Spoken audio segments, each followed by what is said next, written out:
Assalamualaikum.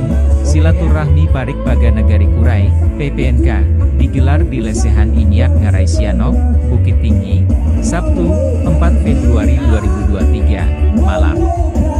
Silaturahmi Sekurai bertema, Membangkit Batang Tarandang, pertama dalam sejarah nagari itu, diselingi hiburan musik dan lagu serta ditutup muhasabah, renungan kalbu.